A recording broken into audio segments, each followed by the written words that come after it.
Je viens maintenant à notre journée et je suis heureux de donner la parole à Stéphane Rollet, qui est maître de conférence au département de littérature française de l'Université de Paris 8 et spécialiste d'Andrea Alciato. Il a notamment publié, dirigé des volumes, Andrea Alcia, un humaniste au confluent des savoirs dans l'Europe de la Renaissance, l'emblème littéraire théorie et pratique, un numéro spécial de la revue Littérature, et aussi l'image de l'éléphant dans justement les Hieroglyphica de Valeriano, paru dans Studi di erudizione e filologia italiana. Donc il est parfaitement au centre de nos intérêts de ce matin. Je suis heureux de lui donner la parole.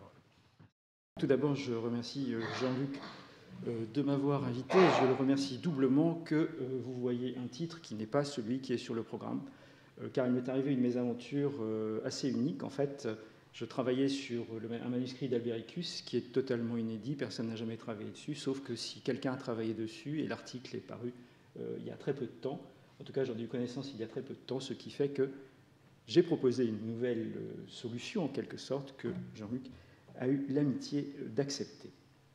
Alors que nous arrivons bientôt au 6e centenaire de sa redécouverte par Cristoforo Buondelmonte, je m'intéresse en ce moment aux traductions latines d'Horapollon, antérieures à l'édition Princeps chez Albe en 1505, mais également à celles précédant celle de Trébasius de 1515 et celle de Fasanini de 1517. Il est en effet curieux de voir d'une part qu'il existe plusieurs traductions restées inédites et nettement antérieures à ces deux dates importantes, 1505 et 1515, et d'autre part qu'il y a soudain comme une concurrence de traduction au moment du passage à l'impression. On a pu lire qu'il existait de nombreuses traductions manuscrites latines d'Horapollon. Sandra Saider en compte 3 complètes, 2 anonymes, celle de Valla dont je vais parler aujourd'hui, 3 partielles dues à Syriaque, il ne reste que des lambeaux, à un certain Bonifacius qu'on ne connaît pas mieux, et à Percaïm. Il n'y a que celle de Syriaque, qu'on peut dater à peu près, vers 1436, celle de Valla, qui est antérieure à 1500 années de sa mort, et celle de Pirkheimer, qui est de 1512. Les autres ne sont pas vraiment datables de façon fiable. Ainsi, avec la traduction procurée par, je remets les dates importantes, avec la traduction procurée par Valla, nous nous trouvons devant la seule traduction complète conservée aujourd'hui, après exister indubitablement à l'édition Princeps de 1505. Sur Giorgio Valla, peut-être que tout le monde ne connaît pas beaucoup de choses. On connaît mieux évidemment Lorenzo. En fait, c'est un érudit tout à fait important qui est né près de Piacenza en 1447, qui étudie à Milan, qui va rester pendant 20 ans, pendant plus de 20 ans, une vingtaine d'années, professeur de rhétorique et de grec à Pavie, puis il va se déplacer à Venise, où il mourra en 1500, quasiment des suites d'un emprisonnement abusif, puisqu'il a été accusé de trahison au profit des Français, ce qui, semble-t-il, était faux. Et celui qui le découvre mort, un de ses étudiants, c'est justement Piero Valeriano, dont Monsieur le Président nous parlait juste avant. Alors, la traduction qui nous occupe nous a été transmise par 2 copies manuscrites, l'une conservée à Milan, dans la Bibliothèque Tribultiana, et l'autre au Vatican.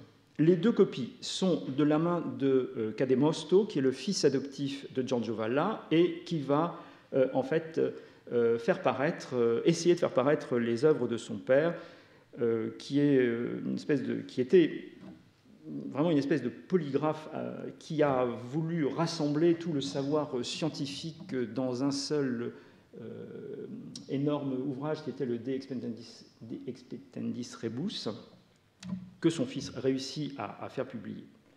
Il n'a pas eu la même chance avec Horapollon. Il l'a dédié donc 2 fois, une première fois à Gian Giacomo Trivulzio et une seconde à Hercule de Gonzague, cardinal de Mantoue. Alors, la première traduction est légèrement postérieure à 1508, oui, et la seconde à 1527.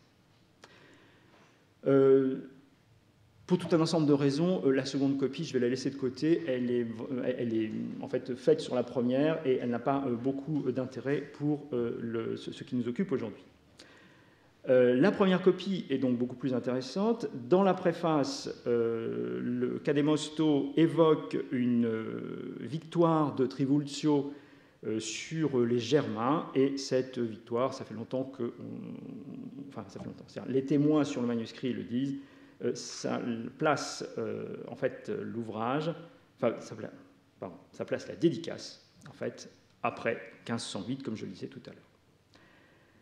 Cette première dédicace témoigne d'un certain sens de l'opportunité, puisque ça fait à peine plus de 2 ans qu'en 1508, Alde a donné l'édition Princeps d'Or-Apollon, et qu'il n'existe toujours pas, à ce moment-là, sur le marché du livre, de traduction latine. Et le texte orapollinien est toujours auréolé de son mystère, enfin, mystère de son nom, Hieroglyphica, et du nom de son auteur. Pourquoi est-ce que la traduction n'a pas abouti à publication? Nul ne le sait. En tout cas, elle avait été préparée pour la dédicace. La dédicace a visiblement eu lieu, vous voyez. Il y avait un effort certain attaché à la page de titre, mais ça n'a pas suffi. Alors, il n'en demeure pas moins que, nettement antérieure à l'édition Princeps, et plus encore aux premières traductions latines publiées, celles de Trebasius et Fasanini, cette traduction conserve un intérêt certain. Je n'aurai pas le loisir de m'interroger aujourd'hui sur ses qualités propres comparativement à celles qui vont lui succéder dans le temps. Cela fait l'objet d'un travail que je mène par ailleurs. Je m'intéresserai ici surtout à une question préalable essentielle. Est-il possible de savoir sur quel texte Valla s'est fondé pour réaliser sa traduction latine? Je vais tenter de montrer que la réponse à cette question simple peut avoir des implications sur ce que nous savons par ailleurs du texte d'Or-Apollon. Oui, alors... À partir de quel texte donc et de quel manuscrit Valla a-t-il rédigé sa traduction d'Or-Apollon? Pour tenter de répondre à cette question, il faut revenir très brièvement à l'histoire du texte, en commençant par la liste des manuscrits conservés de l'œuvre. J'ai reproduit ici très rapidement le stemma. Vous voyez, il y a 3 familles, alpha, bêta, AH. Donc, une première famille de 6 manuscrits, une seconde famille de 4 manuscrits. J'ai noté en gras le manuscrit V, qui est celui de Bessarion, conservé à la Marciana. Et pourquoi je l'ai noté ainsi? Parce que tout simplement, c'est le manuscrit qui a le plus, enfin c'est quasiment le seul manuscrit qui est servi pour les éditions antérieures à l'édition Lehmans, donc du 19e, et plus encore à l'édition Sbordone, qui est le premier à utiliser les 12 manuscrits. Le 13e de Copenhague, je l'ai mis dans la famille bêta, parce que d'après les sondages que moi j'ai pu faire, en fait, il relève très vraisemblablement de cette famille. Et comme Jean-Luc le disait, c'est un manuscrit extrêmement tardif. 2 manuscrits qui donc, constituent une dernière famille, plus proche donc, de alpha que de bêta, et un manuscrit fragmentaire que je note ici parce qu'il est très important, en fait, on verra plus tard, 2 folios simplement qui reproduisent les 10 premiers hiéroglyphes d'Or-Apollon. Alors, à partir de ces connaissances, je dirais, de base, voyons la suite. La suite, en fait, nous est apportée par deux témoins, 2 documents, qui nous indiquent ce qu'il y avait comme Or-Apollon dans la bibliothèque de Valla. Donc, grâce à une lettre de Pic à Valla et à 2 listes, nous avons la chance de savoir plus. Comme nous l'apprend cette lettre, Valla conservait dans sa bibliothèque un volume rassemblant au moins Or-Apollon et les gloses sur Platon. Alors, voilà, si jamais tu veux faire quelque chose pour moi, dit-il, donc mon cher Georges, confie au porteur de cette lettre le livre suivant à mon intention, le De Musica d'Augustin, Horus, et il ne dit pas Or-Apollon, Horus, ou les lettres sacrées des Égyptiens, c'est une traduction directe des hiéroglyphiques, et il dit, ça c'est très important pour nous, idem enim glossemata in Platonem, quae in primis desidero. Nous avons donc l'assurance qu'il a ce manuscrit, ce texte d'Or-Apollon, qui est vraisemblablement l'actuel Laurentianus Pluteus 80-20, qui a appartenu à Philelpho, puisque c'est le seul des manuscrits aujourd'hui conservés à contenir à la fois Or-Apollon et les glosses sur Platon. Mais Valla a également possédé, ce que j'ai découvert en l'occurrence, un 2e volume contenant Or-Apollon, recueil dont la trace a été retrouvée en 2 temps. Mais la jonction entre les deux n'avait pas été faite. Dans l'Index Librorum Graecorum de la bibliothèque de Pio, dont on sait que beaucoup de ces manuscrits grecs proviennent de la bibliothèque de Vala et ont été achetés immédiatement après sa mort, on trouve la description d'un volume contenant les textes suivants. Donc il y a Psélos, Orapollon, etc. Vous avez la liste. Son appartenance antérieure à la bibliothèque de Vala a cependant pu être prouvée grâce à une autre source, la liste des desiderata établie vers 1490-1491 par Jean Lascaris dans ses recherches de manuscrits grecs pour combler les manques de la bibliothèque des Médicis. Lascaris passe en revue les manuscrits de Vala et note en passant ce qui l'intéresse. Et donc ne note pas ce qui ne l'intéresse pas pour chacun des volumes. Et si nous confrontons en fait les descriptions de ces deux documents, l'inventaire de Pio et la liste de Lascaris, les points de contact entre les deux volumes permettent de conclure que le volume évoqué par Lascaris et celui de l'inventaire de Pio correspondent à un seul et même volume et qu'ils contenaient le deuxième manuscrit d'Orapollon possédé par Vala. Malheureusement, le manuscrit a disparu. Donc, Vala possédait deux manuscrits d'Orapollon, dont un contient le manuscrit G qui appartient à la famille alpha. Alors, quels textes maintenant d'Orapollon ont été utilisés, ou quel texte d'Orapollon a été utilisé pour la traduction? Alors, nous avons postulé que, fondée sur un ou plusieurs textes grecs, la traduction de Vala pouvait laisser voir des marques du ou des textes sources. Nous avons donc fait l'hypothèse, qu'en nous essayant un examen scrupuleux du texte de Vala, il serait peut-être possible de relever des indices permettant de resserrer le nombre de textes susceptibles d'avoir été utilisés, sinon même d'identifier un texte, le cas échéant. Mutatis mutandis, nous avons un peu procédé, comme pour les textes de Galien ou d'Hippocrate, ayant bénéficié d'une transmission par l'arabe. Comme on le sait, ceux qui identifient le texte toujours unique d'un manuscrit et par conséquent son appartenance à une famille, ce sont en particulier, pas seulement, en particulier ses lacunes, ses fautes, ses différences, ses leçons spécifiques. Avec le texte d'Orapollon, tel que Sbordone nous en a fourni l'édition, nous avons beaucoup de chance. En effet, il existe des différences particulièrement notables entre les différentes familles, et d'abord concernant la forme des lemmes, la forme des titres attachés aux 189 entrées qui se succèdent dans les deux livres. Donc, il y a en gros trois possibilités. Donc, pos, suivi d'un signifiant puis d'un verbe comme sémaïnoucine, déleucine, graphoucine, etc. C'est le cas dans la famille bêta. Dans la famille AH, il y a généralement le signifié au nominatif, parfois à l'accusatif, plus no kai peri, ou carrément kai peri.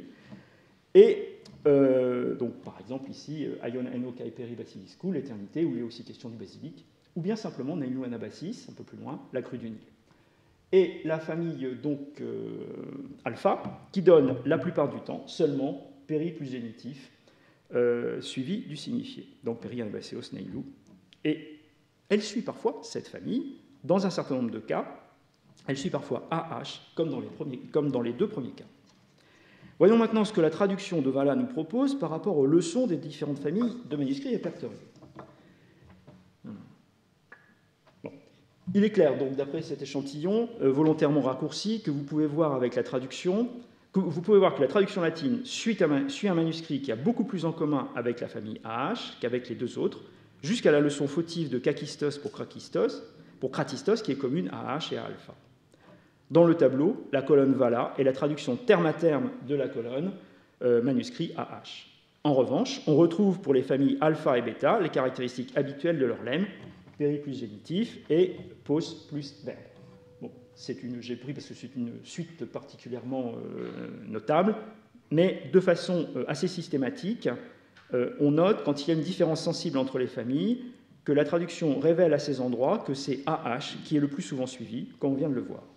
C'est-à-dire que si on la réfère aux possibilités du texte tel que Sbordone nous le fournit, un simple examen de la liste complète des résultats obtenus par les traductions des lemmes par Vala suffirait déjà à montrer que le manuscrit grec de départ n'appartenait ni à la famille alpha, plutôt péri plus génitif, ni à la famille bêta, plutôt pos suivi du signifiant plus d'un verbe, mais plutôt à celle constituée par les deux manuscrits A et H qui proposent ou bien le nominatif ou l'accusatif du nom désignant le signifié, ou bien un titre en deux parties.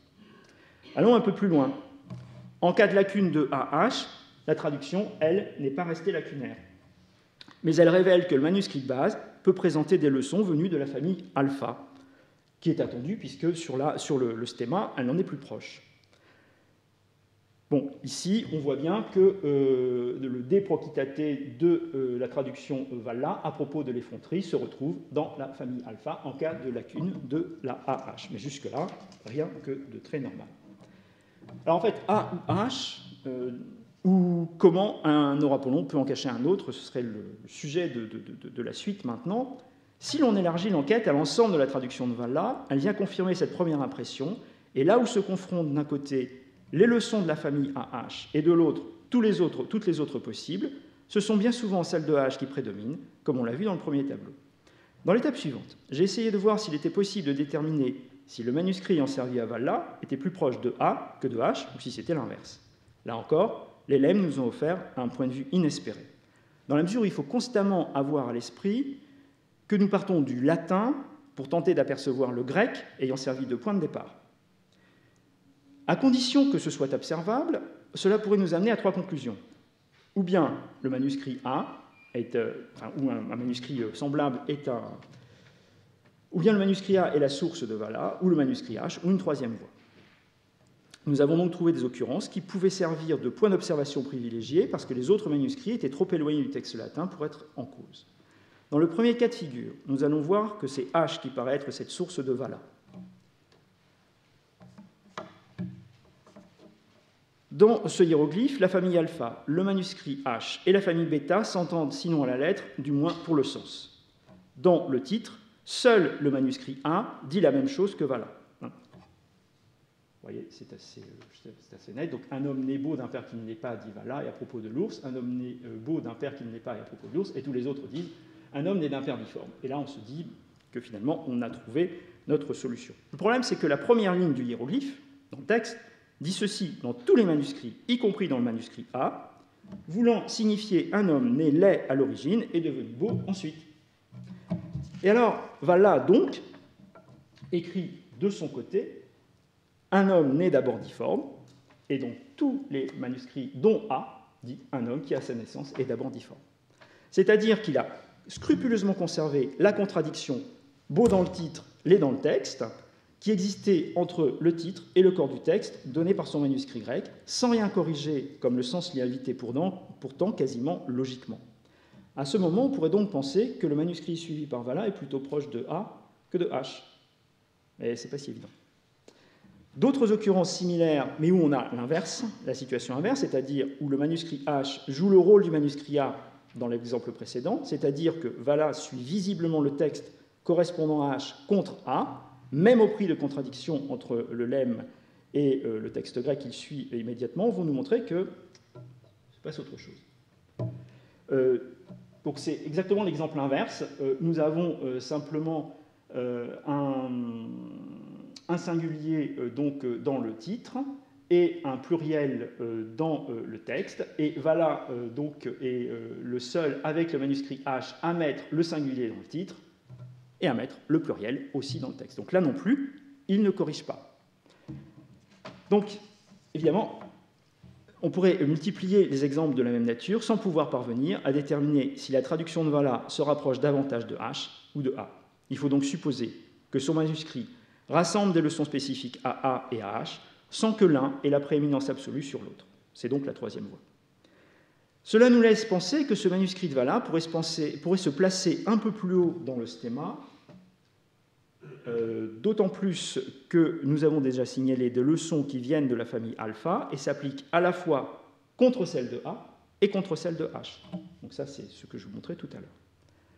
Enfin, nous avons pu noter la présence de caractéristiques significatives de L. Vous savez, ce petit manuscrit dont il ne reste que 2 folios, et qui est plus haut encore dans l'arbre, dans le stemma.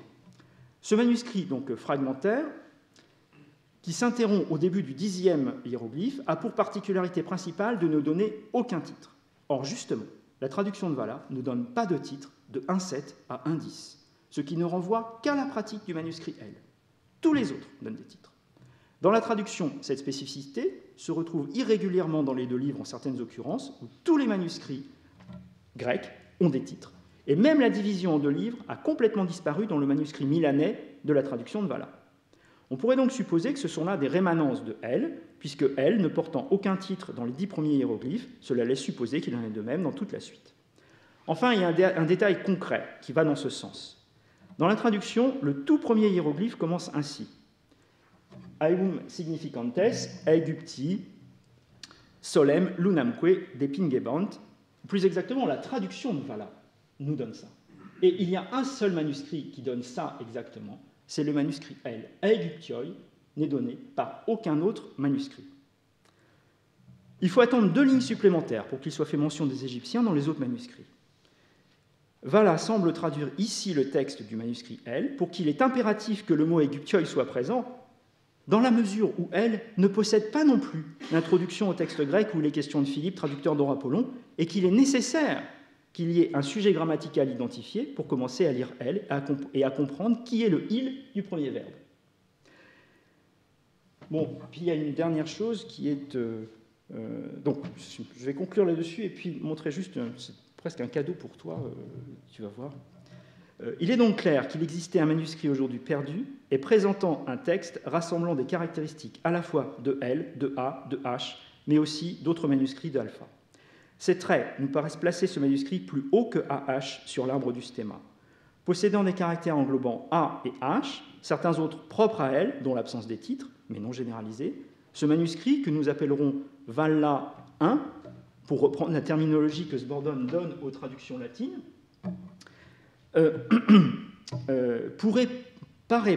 nous paraît pouvoir être positionné entre AH et le point de divergence, vers L et alpha.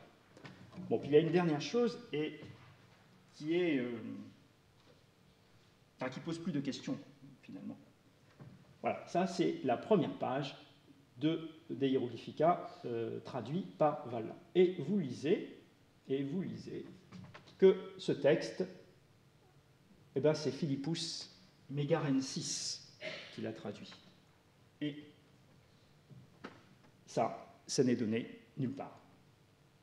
C'est-à-dire que dans sa présentation, où Valla reprend stricto sensu tout ce que nous connaissons, jusqu'à Transtulit, c'est ce que j'ai écrit en grec, eh bien, il ajoute juste un... Bon, après, il présente sa traduction, ce qui est assez logique, mais il suit mot à mot, à la lettre, le texte d'Or-Apollon, mais il ajoute ici Megarensis.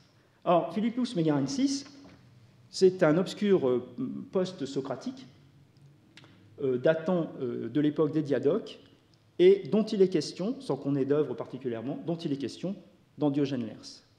Et il me semble que, dans la mesure où on peut croire Valla, c'est quelque chose de tout à fait... qui irait dans le sens de ce que tu nous disais, Jean-Luc, finalement, c'est-à-dire d'une fiction. Puisque Philippus Megarensis, c'est un philosophe, en fait, de l'époque des Diadoques, de la grande époque de la bibliothèque d'Alexandrie, donc de l'Égypte, et mettre sous le nom de Philippus Megarensis le texte d'Or-Apollon, c'eût été finalement une véritable OPA sur la grande époque grecque et égyptienne à la fois. Je m'abstiendrai de conclure. Nous remercions vivement Stéphane Rollet pour cette belle lecture de la tradition gréco-latine d'Or-Apollon, avec la tradition aussi des textes de référence pour Valla. Et je dirais que vraiment votre communication nous a permis de satisfaire ce vœu ne animus marcescas torpente corpore. Bon, voilà, nous avons bien commencé et nous restons fidèles donc à cette tradition que vous avez si bien illustrée. S'il y aura du temps, on pourra peut-être recueillir la discussion à la fin de la matinée, et nous avançons maintenant dans le programme.